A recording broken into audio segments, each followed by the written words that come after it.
I'll start with a quote by Marie Claire. Honest communication is open, healing new and old wounds. Today, I will be applying rational schemas to my family. In this presentation, I will argue that any relationship can be improved by an increase in communication.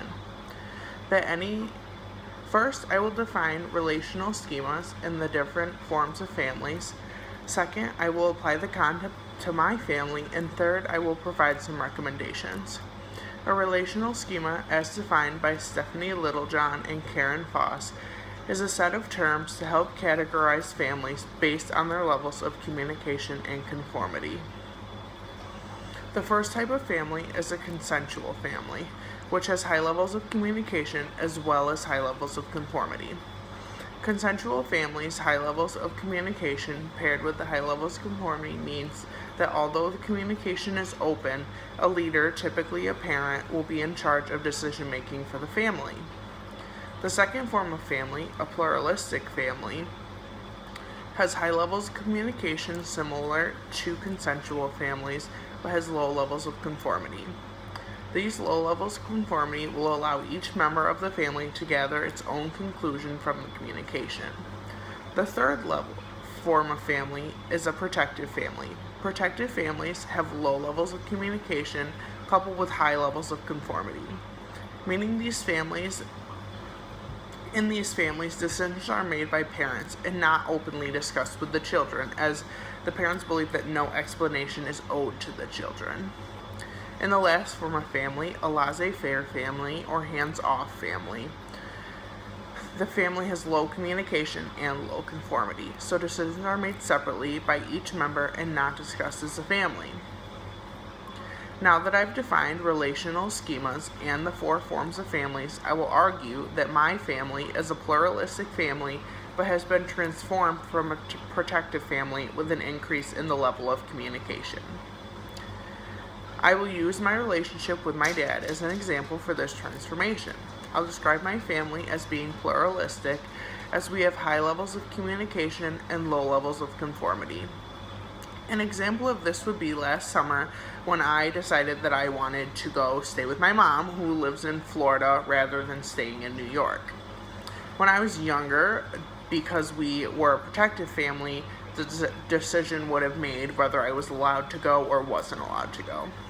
And I would have been expected to deal with whatever was decided for me with not really having any input on the decision.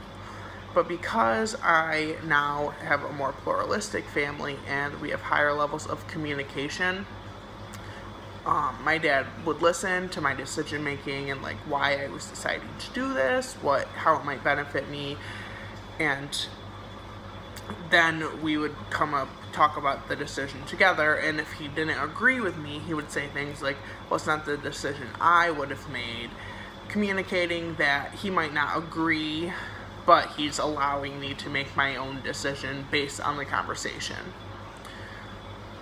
Had the same situation arose when I was younger or in the past, the outcome would have been rather different because my family was more protective than pluralistic.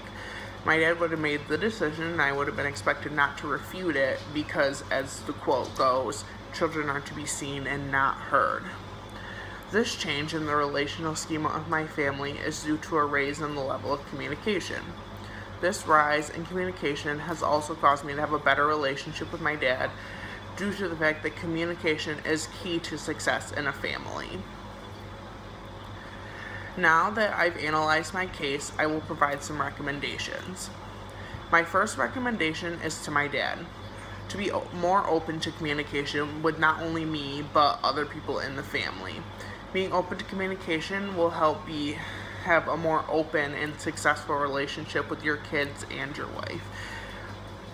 My second recommendation is for myself, to keep pushing to have more open communication with my parents, as improving communication and opening up communication and relationships such as families will increase the success of the family. In conclusion, this presentation, I argued that any relationship can be improved with an increase in communication. First, I defined In conclusion, in this presentation, I argued that any relationship can be improved with an increase in communication. First, I defined relational schemas. Next, I gave examples for which relational schema my family fits into. And third, I gave some recommendations on how to improve family relationships by increasing the communication in the family. I'll end with a quote by Tony Gaskins. Communication to a relationship is like oxygen to life. Without it, it dies. Thank you.